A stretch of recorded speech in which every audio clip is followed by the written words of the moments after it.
Que vont devenir les squatteurs de la rue Lyonnaise à Angers? Une dizaine de sans domicile fixe et depuis peu quelques demandeurs d'asile vivent dans ces bâtiments abandonnés de la ville d'Angers.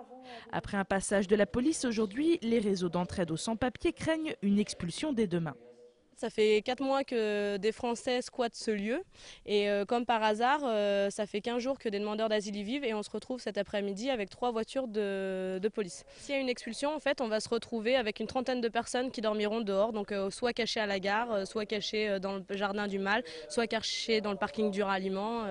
Vous pouvez y aller. Si la maison est expulsée, tous les soirs, vous trouvez ces personnes dans ces endroits.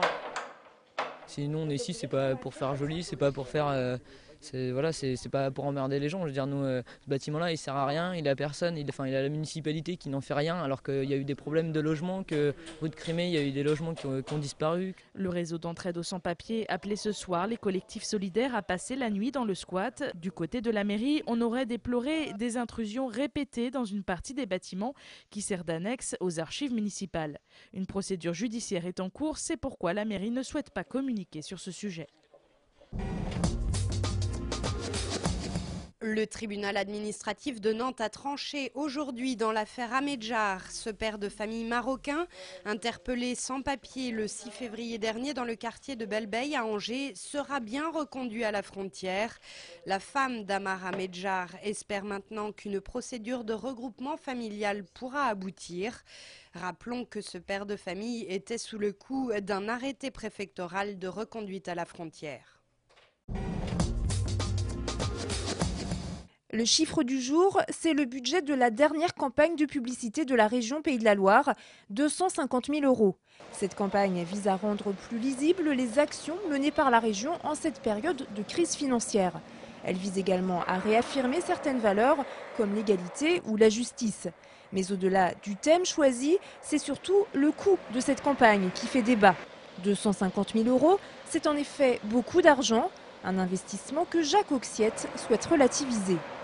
Elle a coûté 250 000 €, c'est à comparer aux 72 millions d'euros que j'ai proposé l'autre jour au préfet de région pour mettre en place un dispositif de formation professionnelle pour les salariés victimes du chômage partiel. Côté opposition, on parle de gaspillage. Pour les détracteurs de cette campagne, les crédits devraient être mobilisés pour soutenir l'économie régionale. Que l'on puisse utiliser autant d'argent public pour une campagne purement politique, alors qu'on est en pleine crise, que beaucoup de Français souffrent dans leur vie au quotidien, qu'on puisse gaspiller de l'argent comme ça, aussi facilement, j'ai trouvé ça choquant.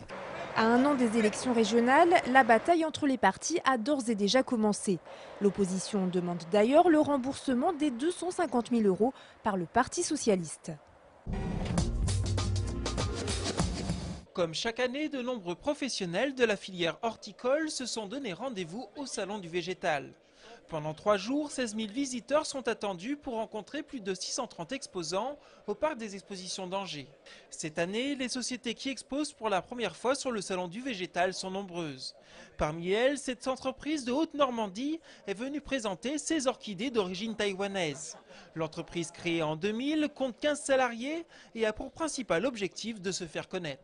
Ce matin, on a eu beaucoup de contacts, tous les professionnels, surtout les jardineries, qui nous vraiment laissèrent leurs coordonnées. Voilà, je suis vraiment contente.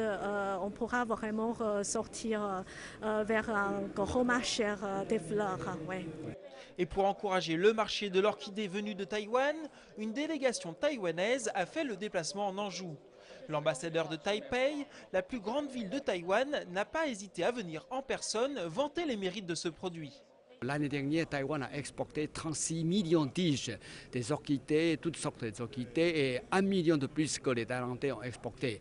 Et en plus, nous sommes aussi heureux qu'en Europe ou bien en France, n'est-ce pas, plus de 50% des orchidées sont venues de Taïwan. C'est la raison pour laquelle j'ai osé de plaisanter que quand vous avez bien soigné ces orchidées, alors il va vous dire merci en chinois. Pour défendre les intérêts de l'orchidée taïwanaise, son Excellence Qing Longlu n'hésite d'ailleurs pas à s'improviser commercial avec, il faut bien l'avouer, un certain talent. Là, comment vous les trouvez là? Ceux-là sont très jolis et en qualité-prix très performant. Souvenez-vous, en novembre dernier, nous avions rencontré Adrien et sa vache camomille. 2 mois après la fin de son périple sur les routes de France, Adrien publie le journal de son aventure. Son livre nous raconte notamment les rencontres et la découverte des métiers d'artisanat auxquels il s'est initié pendant les 1300 km parcourus. Si vous souhaitez découvrir à votre tour les aventures d'Adrien et Camomille, le livre est disponible dans toutes les bonnes librairies. C'était une opération délicate et il a fallu pas moins de 4 employés municipaux pour qu'elle se déroule dans de bonnes conditions. Ce matin, au musée Joseph Denay de Beaufort-en-Vallée, avait en effet lieu la dépose des plus grands tableaux, dont certains mesurent près de 5 mètres de hauteur. Le musée Joseph Denay est actuellement fermé pour travaux et il devrait réouvrir en 2011. Du coup, la période est mise à profit pour restaurer ces peintures, installées sous une verrière et qui ont parfois souffert des outrages du temps. La verrière, c'est une belle lumière, mais malheureusement, on a aussi des problèmes de fuite. Il y a eu des problèmes de fuite d'eau il y a plusieurs années maintenant, il y a de nombreuses années. Et du coup, il y a eu l'eau et les tableaux ne font pas bon ménage. Et du coup, ils ont des grandes zones qui sont extrêmement fragilisées, soulevées et qui ont besoin d'être vraiment restaurées. À peine décrochés, ces grands formats ont donc bénéficié des premiers soins. 2 restauratrices spécialisées venues de Nantes étaient en effet présentes sur place pour parer au plus pressé. Ça s'appelle l'opération Facing, donc pose de papier de protection. C'est pour le transport de l'objet à l'atelier. Donc comme vous voyez par exemple le tableau, il a subi des dégâts des eaux. Donc les coulées d'eau ont provoqué des soulèvements des couches picturales. Et donc cette peinture-là, donc elle est prête de tomber si on ne la protège pas.